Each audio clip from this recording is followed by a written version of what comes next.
Hello and welcome to The Reassembler with me, James May. It's a new series in which we take everyday familiar objects in their component form and put them back together, very slowly.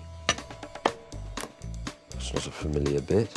It is only when these objects are laid out in hundreds of bits and then slowly reassembled that you can truly understand and appreciate how they work and just how ingenious they are. Deep joy.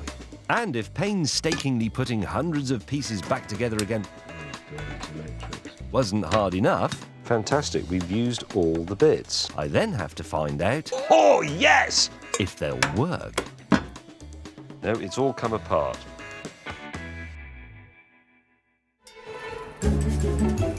Tonight, it's the turn of the humble lawnmower, a British invention that's been annoying our neighbours and keeping our grass short since 1830.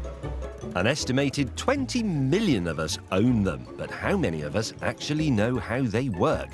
Let's find out by slowly reassembling this one. Even when it is presented like this, ruthlessly stripped down to its last nut and bolt, you will of course have recognised that this is the seminal 1959 Suffolk Colt 12-inch 4-stroke petrol lawnmower, the people's lawnmower, the lawnmower that revolutionised the idea of popular grass cutting. And it is fashionable these days to deconstruct history, but that's not what we're going to do here.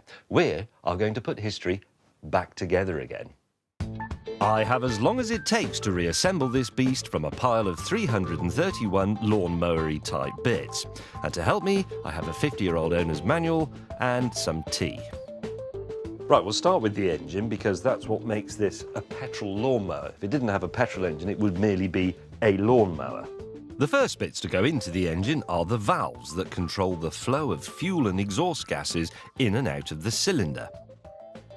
This might be a good time to tell you a little bit about the history of the lawnmower, which was invented by Edwin Beard Budding in 1830. He was actually inspired by a machine that removed the pilling, or whatever you call it, from fabric at a factory that made uniforms for army officers, I think. And he saw that and thought, if I make it a bit bigger, it would cut the grass in a very neat, uniform way. A lot of people thought Budding was a lunatic for wanting to make a machine to cut grass. Apparently he had to test it at night so that people wouldn't see him and throw stones at him and all the rest of it. There you go. Over the next 57 minutes, I assembled the camshaft, the tappets and the remaining valve. Bliss was it in that dawn to be alive. Right, next I'm going to need the all-important crankshaft, which is that bit there, and I'm going to need the 4 screws to retain it. I should really clean my hands before doing this bit because it's precision engineering. Now, the crankshaft is obviously a critical part of the internal combustion engine. It's the most significant part in a way because it's what converts all that furious combustion action and reciprocating motion into something going round and round, which is what we want from a machine. It's what we wanted from the water wheel powered mills of the Industrial Revolution. That's what you need. So would everybody agree that that is top dead centre? There. So the piston is at the top of its stroke, both the valves are closed, but if you rotate it either way, either one is ready to open. So that should make the timing correct. There's no other real way of checking it, apart from assembling the whole thing and seeing if it works. So let's do that. There will be a satisfying clunking noise any second as this goes home. Now, if this was a Japanese motorcycle engine, there'd be an actual torque setting for all of these, but you sort of do things up until they feel about right. So let's call that tight, and that one is tight, and then we'll go for they're even. Excellent. We now need, and this is a nerve-wracking bit, the piston, the connecting rod, the gudgeon pin, the circlips, and the piston rings. That is the piston. That is the connecting rod. These are the very delicate piston rings. Yes, there you go. Sorry about the slight cut, but there was some blasphemy. I have two of the piston rings on, the bottom one, the oil control ring, and the middle one, which is the oil scraper. I didn't want you to share my trauma as I did that. It's a very, very fiddly, nerve-wracking job, but I've saved the last one for you to watch. This is the compression ring, and now it's a simple matter of finding your inner power animal. Oh man, you have to spread it. It could...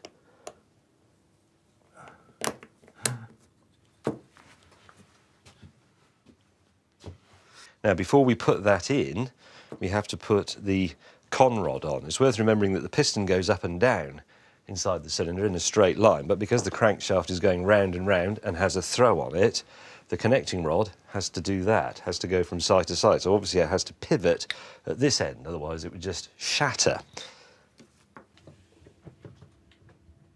Well, that's interesting. That ought to just slide in very smoothly, but without any of this resistance. Why doesn't it just go in? Bloody British rubbish. Good God. That looks like it was machined with a knife and fork by the council. There are two possible solutions here. There's the lawnmower solution, which would be give it a gentle whack to take it past that problem, or there is the aerospace solution, which is remove that little bit. I'm inclined by nature to go for the aerospace solution because it's more proper. So what do we think, crew? Take the clip out of the other side or hit it with a hammer? Hammer. Hammer? You're all wrong. If I hit that with a hammer, my reputation is ruined. I told you we should have hit it with a hammer. Hit it. It's not proper though.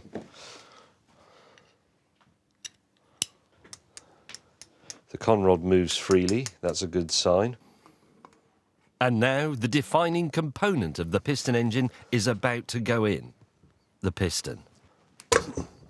The interesting thing about, well, I say interesting, it's mildly interesting if you're interested in that sort of thing, is that the Suffolk Foundry made the whole lawnmower, a bit like Ford did with cars in its earlier days. So it didn't just buy an engine in from, say, a motorcycle manufacturer, it made it itself. So all these castings and all these machine bits all came out of the same factory that was making the blades, the rollers, the pressed steel, for the casing, the grass box and all that sort of thing. It all came from the same place. And here is that place, the Suffolk Iron Foundry in Suffolk. These lawn trimming titans had been a producer of lawnmowers since the late 1920s. By the 50s, they were making 600 mowers a day, going on to sell millions of affordable petrol lawnmowers. A shining light to emerge from Britain's post-war industrial age. Do you know the very first petrol engine thing I ever drove was a lawnmower? It was a twin clutch device, a bit bigger than this one, that my parents owned, and it lived in a shed in the garden. And when I was about 12 years old, I worked out how you started it. And I used to lie awake at night, excitedly thinking about how I could get up in 7 hours' time and mow the grass again, even though I'd mown it at 6 p.m. the previous day. And to be a blade of grass in our garden in those days was a very ephemeral existence. And I loved this thing. And then I lent it to a mate many years later because I didn't have a lawn in my house in London. And while I wasn't looking, he sold it on eBay. Are you ready?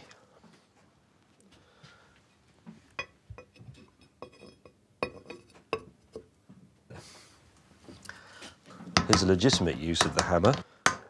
That's why it's a nylon-headed hammer, so that it doesn't damage these delicate aluminium parts. I've attached the sump. I'm now going to very carefully turn the engine over, now the right way up, and finally we can stand it on the bench safely. There you are, engine going around. You want to see the piston go up and down, look at that. Fuel air mixture goes in there, drives that down, it comes up, exhaust, gets some more in, bang, bang, bang, and as a result of that, your lawn is mown. Good, isn't it? We are now 3 hours and 21 minutes into our attempt to reassemble a 1959 petrol lawnmower, and not a minute's been wasted. So far, I've put in the valves, the crankshaft, the tricky piston rings, the sump, the magneto, flywheel and cylinder head. The engine is nearly complete as I tighten the last nut on the valve chest. Excellent. Let us think about the carburetor. There are a lot of bits to this, quite delicate bits, but they're also rather wonderful. I will take those. That'll do for starters. What it does is it combines fuel from the tank, i.e. petrol in this case, with oxygen from the air, because the vast majority of what an internal combustion engine burns is, in fact, oxygen, not the fuel that you put in the tank. And it's called a carburetor because it adds carbon to the air, i.e. it adds petrol to the air, then squirts it in the engine. Let's get some more bits. Gasket and a jet, some washers, lovely. Selection of screws. Okay, let's have a go at this. So I did need to use both hands and my gob to get that in, but it's in. The butterfly regulates the amount of air that's allowed to enter the carburetor, therefore the amount that gets sucked through the venturi, therefore the amount of fuel that's picked up, and therefore how fast or how strongly the engine runs. I'm simplifying it massively. It's very, very... There's a huge amount of physics and all that stuff in it. So that can go in there. What else do I need to put on the bottom half? What the hell is that? Strangler flap? Oh, I think they mean the choke. Oh, this has a different choke, because that's right. This is not entirely right for this. Yes, it is. No, it isn't. Yeah, that is the strangler flap. They mean the choke butterfly. Okay, that's already in. Right, we are getting very, very close to completing the engine. I'm going to put this governor on. Now, this is something you do need it on a lawnmower, so that if you crack the throttle open in a moment of sort of lawn mowing red mist, the thing doesn't run away with you. It sort of partly shuts the throttle again to stop it going completely mad. I'll show you how it works when we've got it together, because it's a little bit baffling, and you have to put it together in the right order. You see, I'm already thinking the best thing to do would be to install this spring first. This, hang on, that way. It's quite elegant when you see it all together. I mean, insert that end of the rod. There you go. Oh, that was nice. Did you hear that? So this bit goes on that little threaded pin there, and the throttle cable will go through here, which is all part of the system. That'll go on later, but for now we put on a washer and a nylock nut. This nut is an unusual size, not the same size as any of the spanners I have here, or indeed any of the sockets, which would mean normally you might resort to the adjustable spanner, the screw adjustable spanner like this. And the interesting thing about the adjustable spanner, it was invented by Edwin Budding, who also invented the lawnmower. The only problem is I hate adjustable spanners because I think they are the tool of the charlatan. And, as luck would have it, Rebecca, who's our other camera person, not Sean, the fat Australian one, she's the nice one, carries this bicycle spanner around with her in case her bicycle goes wrong, and one end of it just happens to fit this nut perfectly.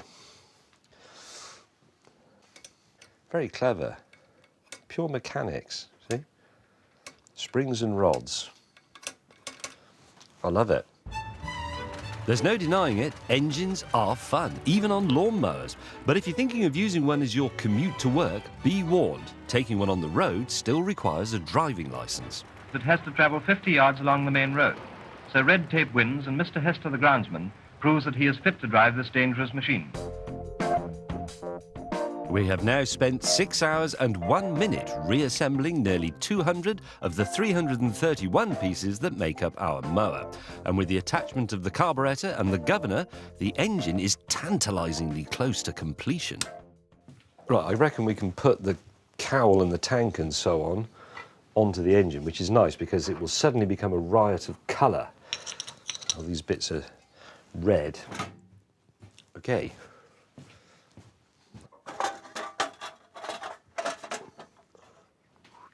Doesn't that look brilliant? If you're still watching. It's hard to imagine. think this has ever happened on television before? I mean, I know there have been some catastrophically unpopular programmes over the years. I mean, anything made by Richard Hammond, obviously. But has it ever got to the point where the only person still interested in what's happening is the person who's on the telly? So there's nobody actually watching it. It's a bit like a tree falling in the woods. If a man is on the television talking about a lawnmower, but nobody sees it, does it actually happen? Who knows? Assuming this is actually happening, I carry on and attach the recoil starter mechanism to the body of the engine. I will go to bed tonight with a sense of deep peace, and when I wake up in the morning, I will suddenly think, I put a lawnmower engine together yesterday, and that matters.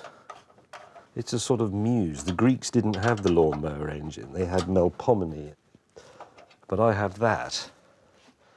Now to build the rest of the lawnmower. Spark plug and spark plug cap.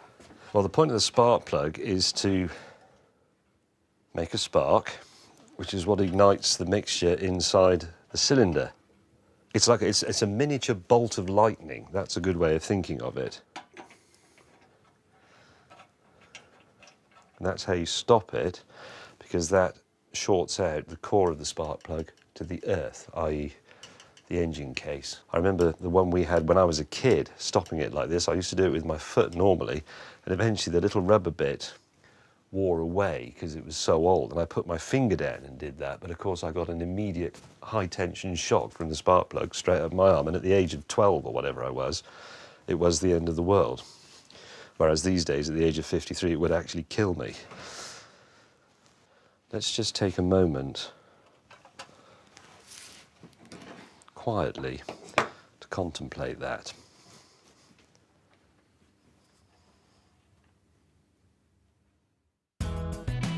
It's taken me 7 hours and 39 minutes, but I've reassembled an entire lawnmower engine. And now, there's no holding me back. Right, that's that finished. That's an internal combustion engine, one of two things that, to my mind, defined the 20th century, that and the microprocessor. So, right, let's put together the, what should we call it? The chassis? Is that a good word for lawnmower? We need this, cast iron, lovely. We need these four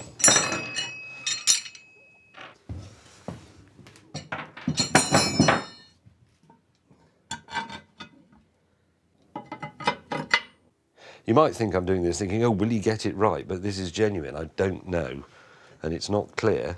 I'll just, so that you know, and I'm not sure you've seen this properly yet, this is all I have to work from. 1950s exploded diagram. It's not like in the modern world where they very helpfully do it in stages so that a numpty can do it. Here it is the whole lawnmower, 1/100th of a second after a bomb went off in the middle of it.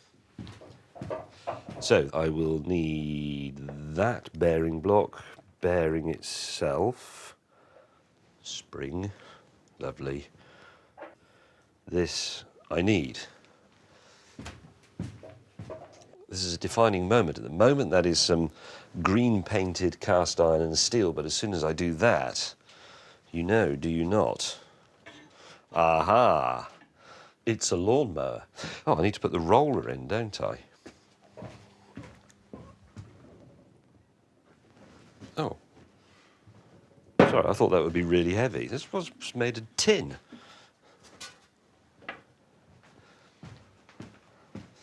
Now, the roller actually has two purposes here. One is it's effectively like wheels, so that the lawnmower rolls along, because if you didn't have it, you would just churn your garden up. But the other is it does roll the grass in one direction or the other, which is why a lawnmower like this gives you stripes. And everybody's absolutely obsessed with the idea that gardens must be stripy. People say, oh, grass was lovely, it was stripy. I'm not a massive fan of stripes outside of things like football pitches and so on. I think if you have stripes on a small lawn on your urban house, you look a bit of a plonker, because what are you trying to say? Yes, here's my garden. Later on, we'll be having the Super Bowl. Well, you're not going to, are you? Because it's only 10 feet long. So, but anyway, people love stripes. That will give you stripes. A proper lawnmower, as this would be called by the lawnmower enthusiasts, actually slices your grass. It doesn't chop it like a rotary mower would. in some ways, a rotary mower is a bit like an upside-down helicopter. You have the same problem of the advancing blade and the retreating blade at any one time. And helicopters, as we know, are like women as far as men are concerned, because, as a friend of mine said, you know they work and you trust them, but if you make any effort to understand them whatsoever, you'd be too terrified to go near them. And if you thought that was sexist, just look how the new Flymo was advertised in 1965. The rotor blade can be adjusted for height of cut, and the mower is so light, women can use it easily. Something that men gardeners have waited for a long time. My lawnmower felt reassuringly heavy as the second cast iron side plate was fitted. Piece by piece, bit by bit, it was all coming together. Do you know what? I've got to be brutally honest. I would say I've got that in back to front, and the long thread should be at that end. Look how much spare thread I've got on that end, and look how little I have on that end. It's not right, is it? Why the bloody hell didn't you say so when I was doing it then? Can I just split those enough to get that out without having to take the whole thing apart again?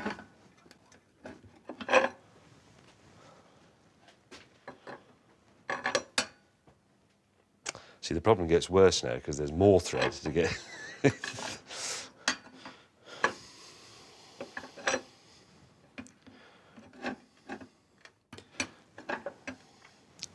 I'm just wrong, aren't I? Let's face it, I'm wrong. No, it's all come apart.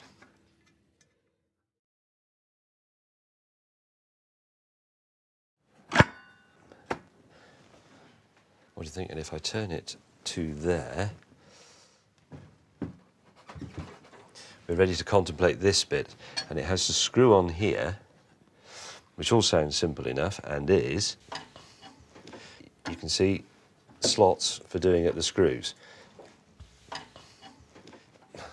That's about as tight as I can go before it slips out. Oh, look at that, can you see? The blade skimming along there. You can see now how it works like a pair of scissors. According to some 19th century advice, the keenness of the cut on this was such that it would trim a gentleman's business card.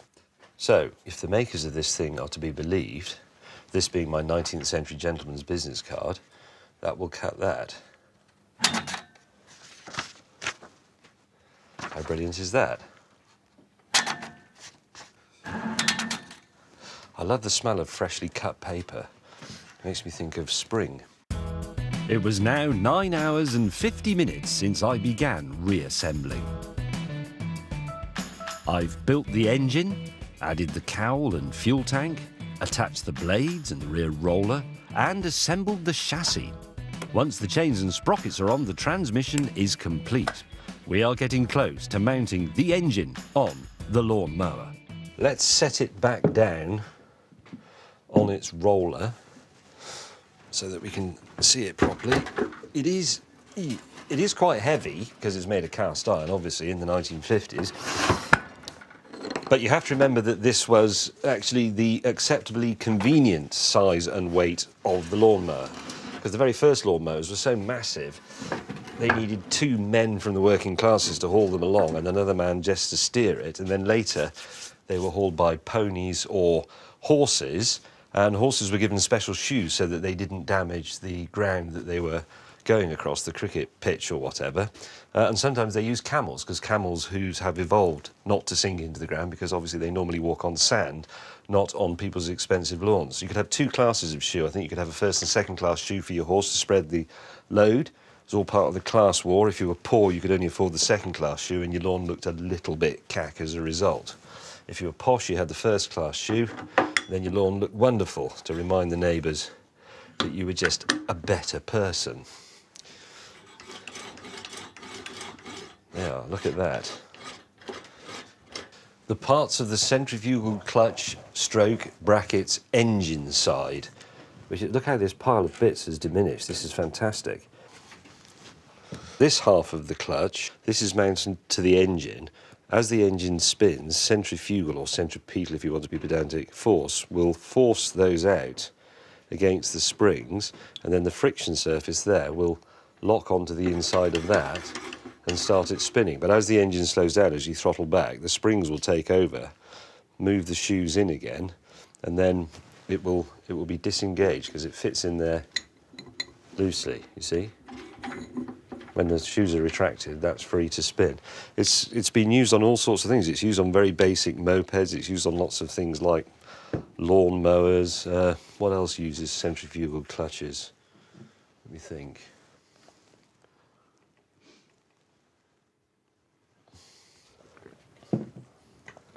Loads of things. Right, engine. Look at that. How lawnmowery does that look? Suddenly this is, after being what seems like half my life as a collection of vaguely lawnmowery bits, this has now suddenly become a lawnmower. This is deeply, deeply exciting because once this bit is on, we can fit the handle. The handle. Putting the handle on is a very exciting moment, but I haven't actually contemplated it yet because I need to stand back and see what it looks like with the handle on. So, hang on, let me just tighten it up, then I can enjoy that moment.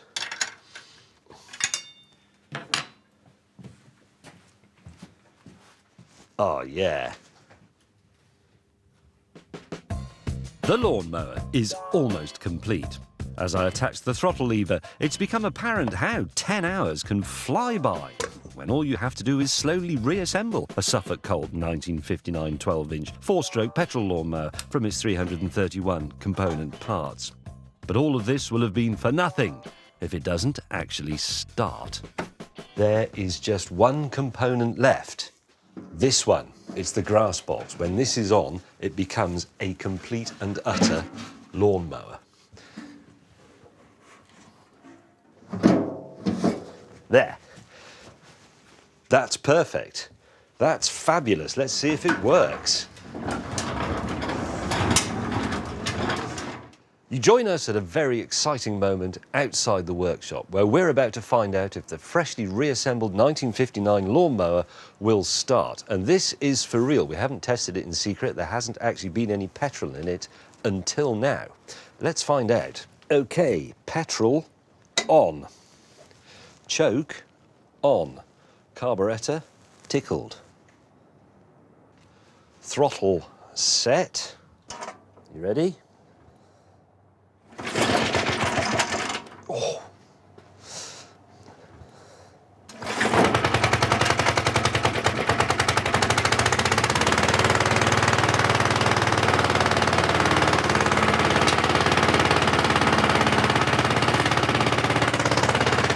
Of course it works. It's a lawnmower. Has anybody got a lawn?